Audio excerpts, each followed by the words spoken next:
Listen, there comes a time when you've got to make a decision. Are you going to keep sitting there, drowning in excuses, replaying the story of how life has been unfair to you? Or are you going to stand up and take control of your life? Because here's the truth. Nobody's coming to save you.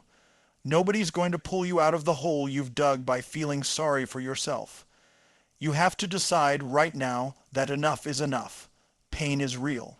Struggles are real. I'm not here to minimize what you've gone through. But what I am here to tell you is this: living in self-pity will never make it better. You can cry, you can complain, you can keep blaming the world, your parents, your boss, your circumstances. But all that energy you spend feeling sorry for yourself is energy you could have spent changing your life. The difference between people who stay stuck and people who rise is not talent, not luck, not resources. It's the mindset of ownership. The moment you take responsibility for your life, everything changes. When you stop saying, "Why me?" and start asking, "What can I do about it?" that's the moment your future opens up. Self-pity is like quicksand. The more you stay in it, the deeper you sink. The more you tell yourself the story of how hard it is, the more powerless you become. But the moment you shift your focus to action, just one step, just one move, you begin to build momentum. And momentum is the cure for misery. Look, you've got two choices. You can keep rehearsing your limitations, or you can start conditioning your strength. You can keep saying, "It's too hard, I can't, it's not fair."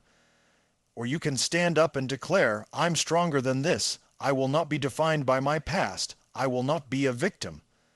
Because the world doesn't reward excuses.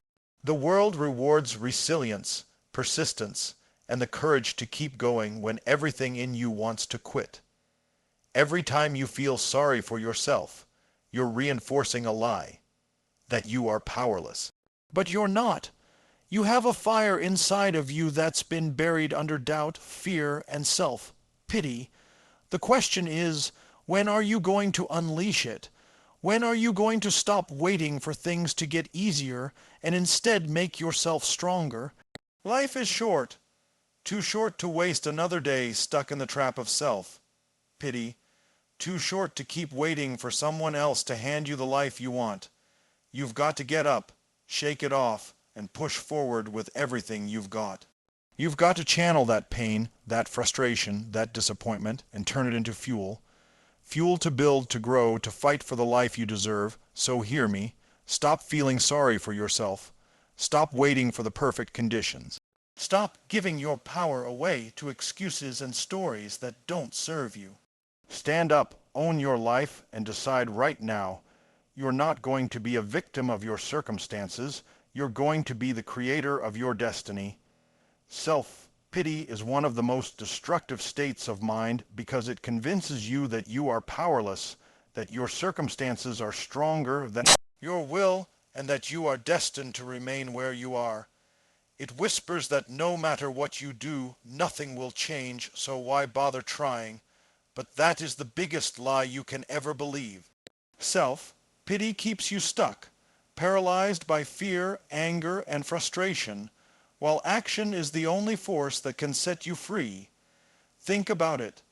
Every moment you spend replaying the story of how unfair life has been is a moment you could have used to change your situation.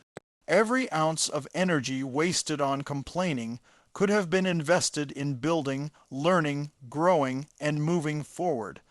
Self-pity takes your focus and chains it to the problem, while action shifts your attention to the solution. It doesn't matter how dark things look. There is always something you can do to change the trajectory of your life. But the first step is to break the grip of self-pity. When you feel sorry for yourself, you shrink your vision, you shrink your possibilities, and you shrink your ability to take bold moves. You start rehearsing limitations instead of practicing potential.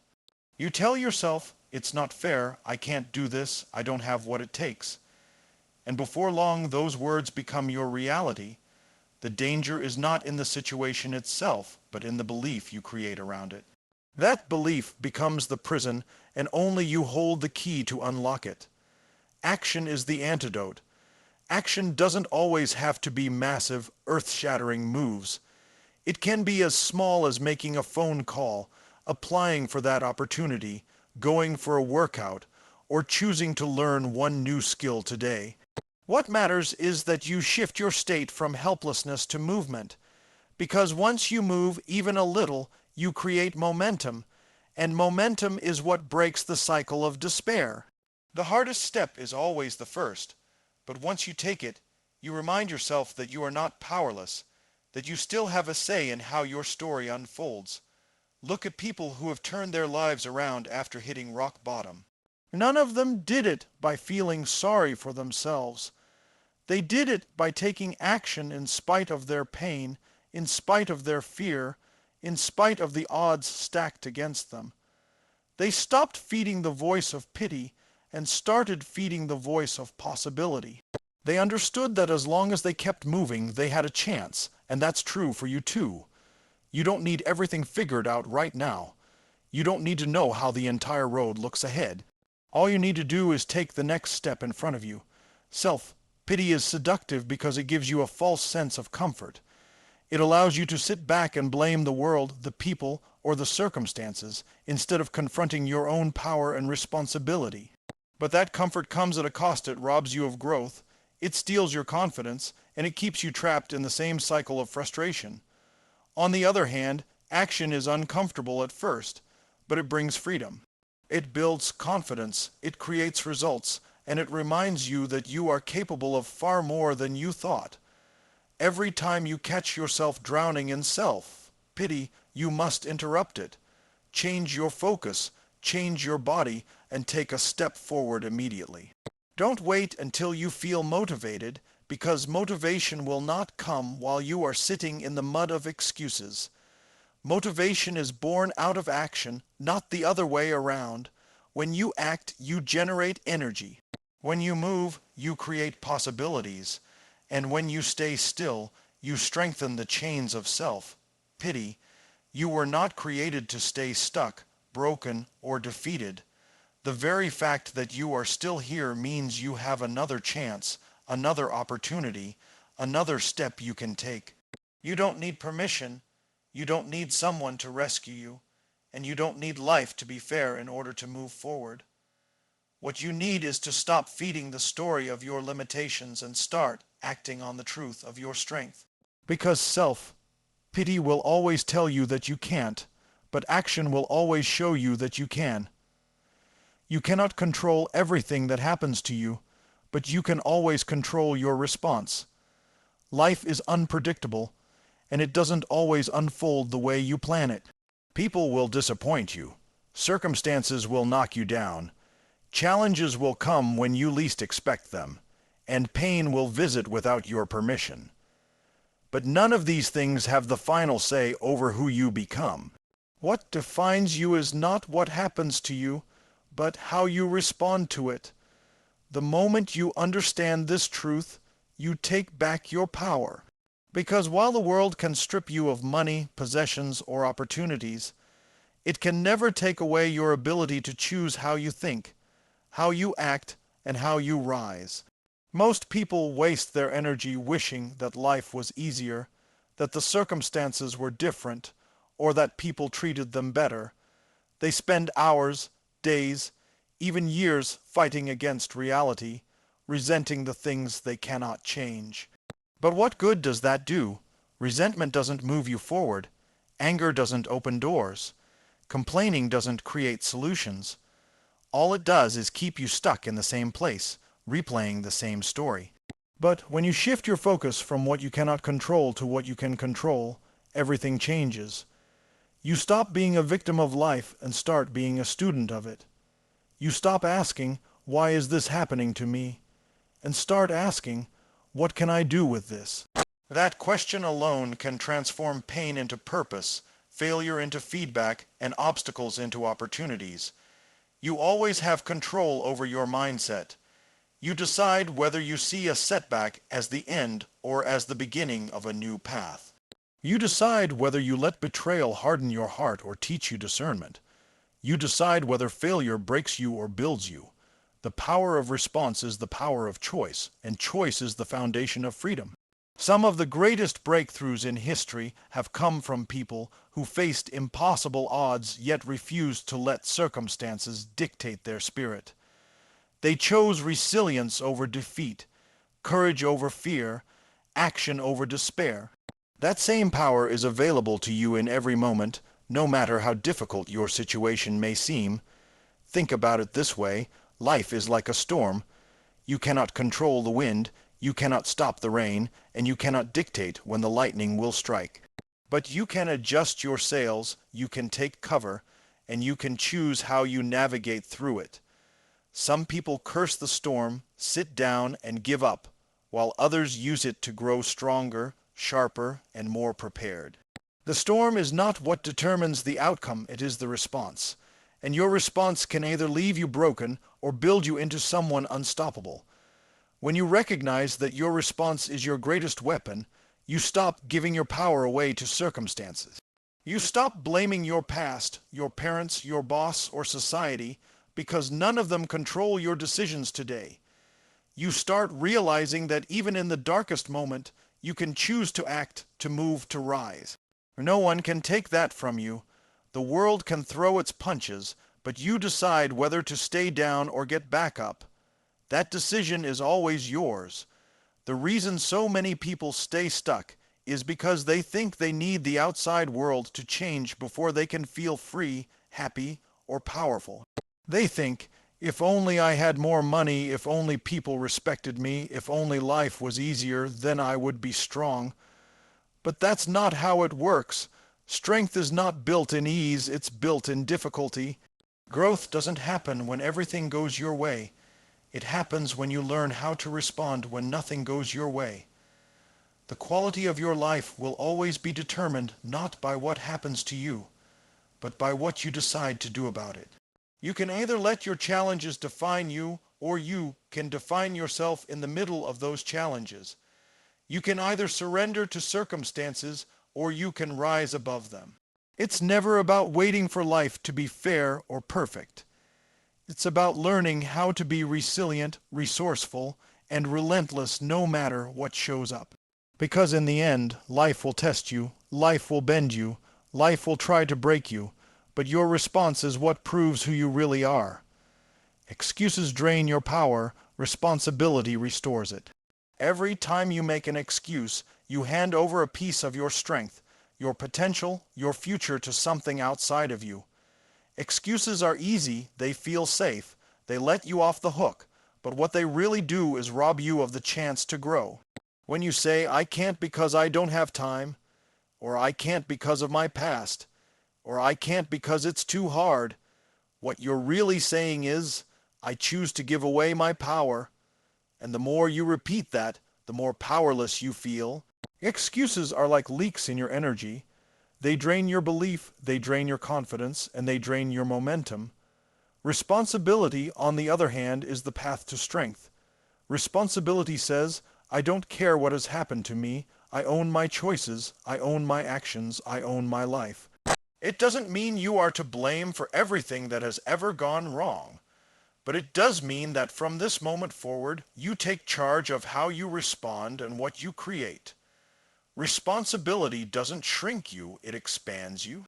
It reminds you that no matter how many obstacles stand in your way, you still hold the pen to your own story. The truth is, excuses keep you comfortable in the short term, but they destroy you in the long term. They give you a temporary escape from responsibility, but they chain you to the very problems you want to escape from. Every time you defend your limitations with an excuse, you make those limitations stronger.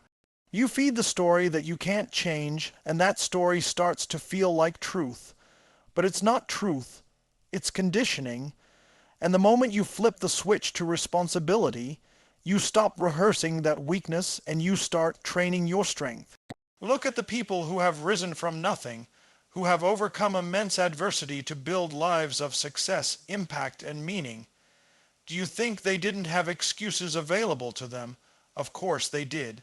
They could have said, "It's too hard, I don't have the resources, nobody supports me." But they chose responsibility instead of excuses. They said, "It's on me, my life is my responsibility. My future is my responsibility. If it's going to happen, I will make it happen." That mindset alone separates those who rise from those who stay stuck. Excuses feel like protection, but they're actually poison. They protect your ego in the moment because it feels better to say "I couldn't" instead of admitting "I didn't." But while your ego feels safe, your future pays the price. You cannot build a powerful life on a foundation of excuses. You can only build it on ownership, and the beautiful thing about responsibility is that it gives you freedom. Once you accept full ownership, you stop waiting for someone else to fix it. You stop waiting for the government, for your parents, for your boss, for luck to show up. You stop waiting for external permission because you realize you already hold the permission to act. Every time you feel the urge to make an excuse, stop and ask yourself, what am I giving up by saying this? What power am I losing by choosing this story? And then ask, what would happen if I took full responsibility instead? The answer is always the same. You gain back your strength, your clarity, your focus. Responsibility restores your power because it places your life back in your hands. It's not always easy. Taking responsibility means you confront the truth that no one is coming to rescue you. It means facing the discomfort of admitting that you have more control than you've been pretending you don't. But that discomfort is the doorway to transformation. Because once you embrace responsibility, you no longer live at the mercy of circumstances. You live by choice, by decision, by design. You start moving differently, speaking differently, thinking differently. You stop wasting energy defending excuses and start using that energy to create results. You can live your life weighed down by excuses, or you can live your life lifted by responsibility. Excuses weaken you, responsibility strengthens you. Excuses drain you, responsibility fills you. Excuses keep you small, responsibility makes you unstoppable. And the moment you choose responsibility, you reclaim the power you've been giving away all along. Momentum is the antidote to misery. Move forward even small steps. When you stay still, when you sit in the same place replaying the same story, your mind becomes a prison. You overthink, you magnify your pain, you build walls around yourself that only grow taller with time. Misery feeds on stagnation. The longer you remain stuck, the heavier everything feels. But the instant you take a step forward, no matter how small, something inside begins to shift. Action creates motion. Motion builds momentum, and momentum has the power to break the chains that misery locks around you. Think about the times when you felt most alive. It wasn't when you were sitting around doing nothing. It was when you were moving towards something, when you were progressing, when you were growing. Human beings are wired to crave progress. Progress equals fulfillment. You don't need to achieve the ultimate goal right away to feel better. You just need to see yourself moving. Even the tiniest progress sends a signal to your brain that you are not powerless, that you are not stuck, that you are capable of change. And that signal disrupts the cycle of misery instantly. So many people wait until they feel ready before they act, but that's the trap. You don't wait to act until you feel good. You act so you can feel good. Movement comes first, and emotion follows. If you are miserable and you sit there waiting for inspiration or motivation, you will be waiting forever. Misery will keep whispering reasons to stay where you are. But when you take that step, when you decide to act in spite of how you feel, you generate momentum. That momentum fuels your energy, and that energy creates clarity, strength, and drive. The power of momentum is that it multiplies. At first, progress feels slow, like pushing a heavy rock uphill. It's uncomfortable, it requires effort, and it seems like nothing is happening. But if you stay consistent, if you keep pushing even when the changes seem invisible, eventually the rock begins to move more easily. And once it's rolling, it's almost unstoppable. That's how momentum works in life. The small actions that feel insignificant at the beginning are what eventually lead to massive transformation. Misery convinces you that nothing you do will make a difference, so why even bother? But the truth is, it's not the size of the step that matters, it's the direction. Reading one page of a book, doing 10 push-ups, reaching out to one person, writing down one idea. Each of these may feel small in isolation, but together they build momentum. They create proof that you are moving forward, and proof is what your mind needs to break the illusion of helplessness. Momentum also shifts your identity. When you're miserable and stagnant, you begin to see yourself as a victim. You start to believe you're unlucky, that life is stacked against you, that you can't win. But when you take consistent action, even small ones, you start building a new identity. One of someone who creates, who pushes, who grows, who takes control. That identity becomes your fuel. You stop seeing yourself as stuck, and you start seeing yourself as capable of building whatever future you choose. The hardest part is always the beginning. Misery is heavy, and the first steps out of it feel like walking through mud. But the key is not to think about the whole journey, just the next move. Don't worry about the mountain ahead. Focus on the step in front of you. Because every step matters, and each one makes the next easier.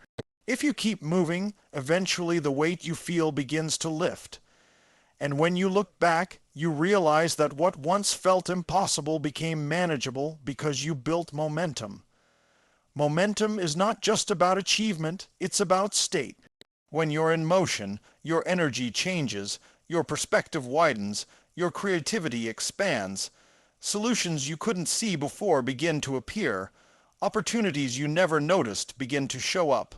People who can help you suddenly cross your path. Why? Because you're no longer sitting in darkness. You're generating light through action, and light attracts growth. The cure for misery is not waiting for the perfect plan, not waiting for someone to save you, not waiting for a miracle. The cure is momentum. Move forward, even if the step feels small, even if it feels uncertain, even if it feels insignificant. That small step is the beginning of freedom, and once you create momentum, misery cannot hold you down. You're not a victim of your past, you're the architect of your future.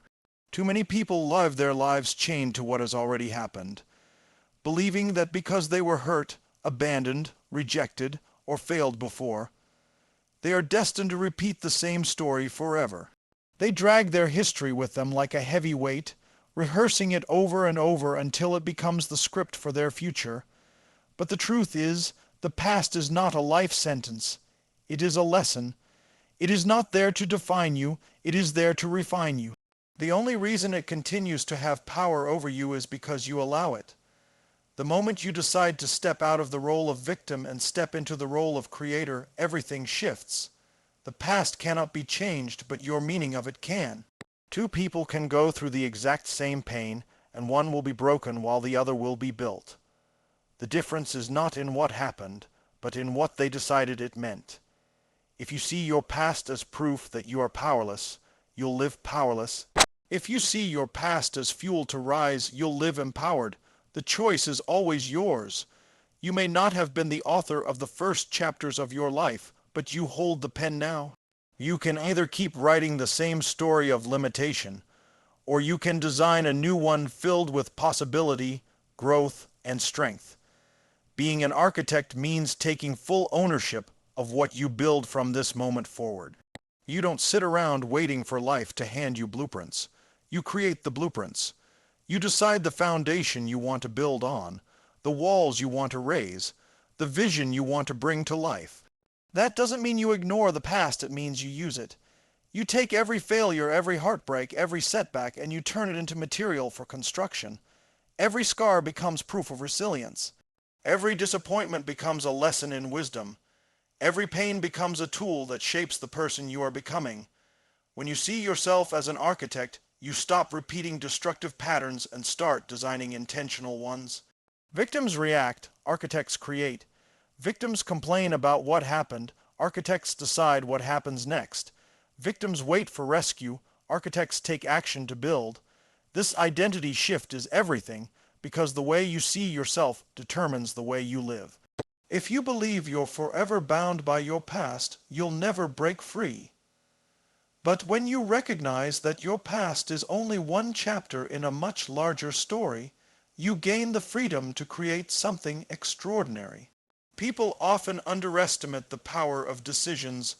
One decision can change the entire trajectory of a life. The decision to stop blaming, to stop living in regret, to stop telling the same story of pain and instead choose a story of growth and possibility. That single shift can alter your future completely. The past may explain who you are today, but it does not dictate who you have to be tomorrow. Your tomorrow is built by the decisions you make today. It's not about denying that pain existed. It's about refusing to let it control what comes next. When you constantly relive the past, you are letting your history become your destiny. But when you extract the lesson and use it as fuel, you break the cycle. You begin to realize that everything you went through wasn't there to destroy you, it was there to prepare you. It gave you strength, empathy, perspective, and tools that you can now use to build a future far greater than anything you've experienced before. The most powerful people are not those who never suffered. They are those who suffered deeply but refused to let their suffering define them. They used it to rise, to create, to lead, to inspire, and you have that same choice. You can look at your past and see chains, or you can look at your past and see bricks to build your foundation. One holds you down, the other lifts you up. You are not doomed to repeat old patterns. You are not stuck with the identity that pain gave you. You are not sentenced to relive the same story. You are the architect, and every day is another chance to design something new. Your past is a chapter, but it is not the whole book. Your past is behind you, but your future is waiting to be written. The pen is in your hand, and the page is blank, ready for you to create the life you choose.